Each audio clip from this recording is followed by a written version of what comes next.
शहर के जाने माने रईस हीराचंद और उनकी पत्नी सुजाता की चमचमाती महंगी कार बंगाल की एक पुरानी बस्ती की सुनसान गली में एक बेरौनक से पुराने मकान के बाहर आकर रुकती है। सुजाता, ये तुम मुझे किस जगह लेकर आई हो? ये तो कोई गरीबों की बस्ती लगती है। यहाँ ऐसा क्या है? हीराचंद के कुछ भी समझ में नहीं आ रहा था कि सुजाता उसे ऐसी अजीब सी जगह क्यों लाई है, जिस मकान में दिन में भी अंधेरा दिख रहा था और धुआं उठ रहा था। आप मेरे साथ अंदर चलिए, सब समझ जाएंगे। यहाँ हमारी हर समस्या का समाधान मिलेगा। सुजाता और हीराचंद आशंकित कदमों से उस मकान में दाखिल होते हैं। तभी उन्हें किसी महिला की बाहरी आवाज सुनाई पड़ती है। चले आओ, चले आओ। हीराचंद ने देखा कि उस मकान के अंदर अंधेरा था। अचानक हीराचंद की निगाह एक कमरे की ओर पड़ी, जिसके अंदर हल्की हल्की सी रोशनी आ रही थी और उस कमरे के अंदर से धुआं उठ रहा था। शायद उस कमरे के अंदर आग जल रही थी। है? ये किसकी आवाज है? यहाँ इतना अंधेरा क्यों है और ये धुआं कैसे उठ रहा है? मेरा तो यहाँ दम घुट रहा है। सुजाता और हीराचंद धीरे धीरे कदमों से उस कमरे के अंदर चले गए।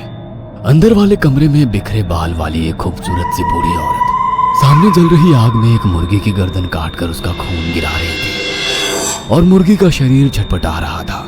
ये देखकर सुजाता को उबकाई आने लगी। हीराचंद ने सुजाता की ओर देखकर कहा, तुम ही मुझे यहाँ लेकर आई हो और खुद ही घबरा रही हो।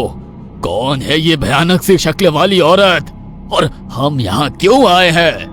अचानक उस औरत ने एक झटके में मुर्गे की गर्दन धड़ से अलग कर दी। ये देखकर सुजाता के मुंह से चीख निकल गई और सेठ हीराचंद भी सहम गया।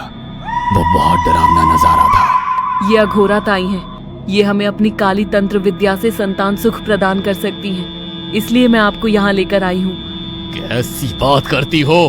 जहाँ बड़े से बड़े डॉक्टर सफल नहीं हुए, वहाँ ये मामूली औरत क्या कर लेगी?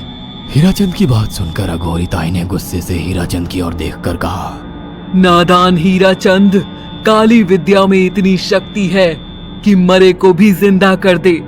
संतान पैदा कराना कौन सा मुश्किल है? तुम्हें मेरा नाम कैसे पता?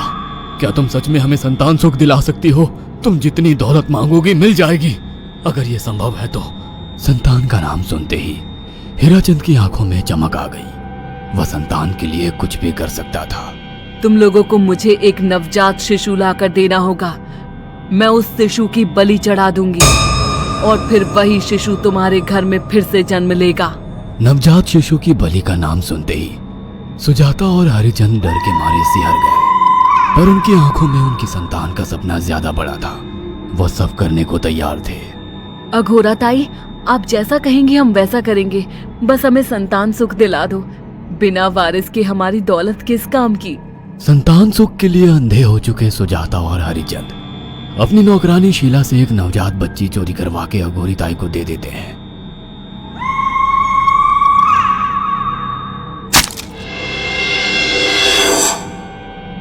उस शिशु की बलि से सुजाता गर्भवती हो जाती है। देखा आपने, अघोरा की तंत्र शक्ति। मुझे उस पर पूरा भरोसा था। चलो चलकर उन्हें धन्यवाद कहते हैं। हीराचंद और सुजाता अघोरा ताई के पास पहुंचते हैं। वो दोनों बहुत खुश थे और अघोरा पर उन्हें अंधविश्वास हो गया था। अघोरा ताई, आप महान तंत्रिका है। आपने वो चमत्कार कर दिखाया जो बड़े बड़े डॉक्टर नहीं कर सके। ये काली विद्या है बेटा। अगर तुम दोनों चाहो तो मैं इस विद्या से तुम दोनों को हमेशा के लिए जवान बना सकती हूँ। क्या सच में ऐसा संभव है? हाँ बिल्कुल, पर इसके लिए तुम्हें जवान लड़के और लड़कियों की बलि चढ़ानी होगी। तुम उन्हें यहाँ तक लाओ, बाकी मैं देख लूंगी। जवान रहने की लालच में अंधे सुजाता और हरिचंद एक अनाथ आश्रमों से हर रोज एक लड़की या लड़के को गोद लेने के बहाने अघोरी के पास बलि चढ़ाने ले जाने लगे। और एक दिन अघोरी ताई ने हीराचंद और सुजाता से इंसानी मांस खाने को कहा। पूरी तरह से इंसान से हैवान बन चुके अब वो दोनों इंसानी मांस खाने के लिए तैयार भी हो गए। ये गर्म खून और मांस खाकर तुम लोगों की उम्र भी बढ़ जाएगी। खाओ इसे। हाँ, सच में ये इंसानी मांस बड़ा स्वादिष्ट है। अघोरा ने अपनी बातों में फंसाकर सुजाता और हरिचंद को नरभक्षी बना दिया था। वो तीनों हर दिन बलि चढ़ाकर खून पीकर मांस खाने लगे। नौकरानी शीला भी नए शिकार लाने में उनकी मदद करती थी, मगर एक दिन शीला को शिकार नहीं मिला। मेम साहब, आज एक भी शिकार हाथ नहीं लगा और मैं बहुत थक गई हूँ और घर जाकर थोड़ा आराम करना चाहती हूँ। कोई बात नहीं शीला, एक छोटा सा काम है, तुम हमारे साथ चलो, लौटते में हम तुम्हें घर छोड़ देंगे। जी मेम साहब। शीला नहीं जानती थी कि शिकार नहीं मिलने से सुजाता और हरिचंद अंदर से बौखला गए थे और उनके दिमाग में एक शैतानी चाल चल रही थी। सुजाता, ये बेहोशी की दवा है। शीला के कार में बैठते ही तुम उसे सुंघा देना। आज हमें इसी की बलि देनी होगी। इसने हमारे यहाँ का बहुत खाना खाया, अब हम लोग इसे खाएंगे। वैसे भी ये आगे चल के हमारे लिए खतरा बन सकती थी। कार में बैठते ही सुजाता शीला को बेहोश कर देती है और वो लोग सीधे अघोरी ताई के यहाँ पहुंच जाते हैं, जहाँ अघोरी ताई शीला की बलि चढ़ा देती है और तीनों मिलकर उसे नोच कर खाते हैं। अघोरी ताई, हमको बलि चढ़ाते हुए पूरा 1 साल हो गया है। हमारा बेटा भी साल भर का हो चुका है। अब और कितनी बलि देनी होगी? बस एक आखिरी क्रिया और बची है, उसके बाद तुम दोनों हमेशा के लिए जवान हो जाओगे। कैसी क्रिया अघोरा ताई? 3 दिन बाद सूर्य ग्रहण है।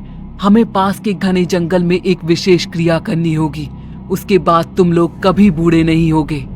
कितना अच्छा होगा, हम हमेशा जवान रहेंगे और सालों साल तक अपनी दौलत से ऐश करेंगे। हाँ, सच कहा। अघोरा ताई ने हमारे हर सपने पूरे कर दिए।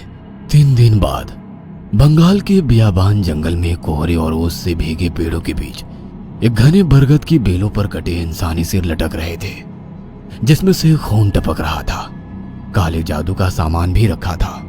कितनी भयानक जगह है ये, हर तरफ कटे हुए सर लटक रहे हैं। थोड़ी देर में सब समझ जाओगे। बैठ जाओ और मेरे साथ ये मंत्र दोहराओ। ओ, अघोरा, ये किन लोगों की कटी हुई गर्दनें हैं? आप यहाँ क्या करने वाली हो? हीराचंद की बात सुनकर अघोरा जोर जोर से हंसने लगी और उसने एक शैतानी हंसी हंसते हुए हीराचंद की ओर देखकर कहा, तुम जैसे ही लोगों ने अपनी इच्छाओं को पूरा करने के लिए इन लोगों की बलि चढ़वाई है और फायदा उठाया है। अब तुम दोनों आंखें बंद करके यहाँ बैठ जाओ और मेरे साथ मंत्रों को दोहराते जाओ। अघोरा ने सुजाता और हरिचंद को वशीकरण मंत्र और काले जादू के इस्तेमाल से सम्मोहित कर दिया और देखते ही देखते वो एक भयानक डायन में बदल गई और चीखती हुई बोली, अब मैं तुम दोनों की बलि चढ़ाकर अमर हो जाऊंगी, क्योंकि तुम लोगों ने 100 लोगों की बलि का खून पिया है। देखते ही देखते उस डायन ने फरसे से एक एक करके सुजाता और हरिचंद की गर्दन काटकर जल रही आग में बलि चढ़ा दी और उनका गर्म खून पीने लगी। जब तक तुम जैसे मूर्ख और लालची लोग अपने फायदे के लिए दूसरों को मेरे पास लाते रहेंगे, मैं उनका फायदा उठाकर ऐसे ही उनकी बलि चढ़ाती रहूंगी। दरअसल अघोरा एक डायन थी और अपना स्वार्थ पूरा करने के लिए उसने हीराचंद और सुजाता की लालच का फायदा उठाकर उनकी भी बलि चढ़ा दी। बुरे काम का बुरा ही नतीजा मिलता है।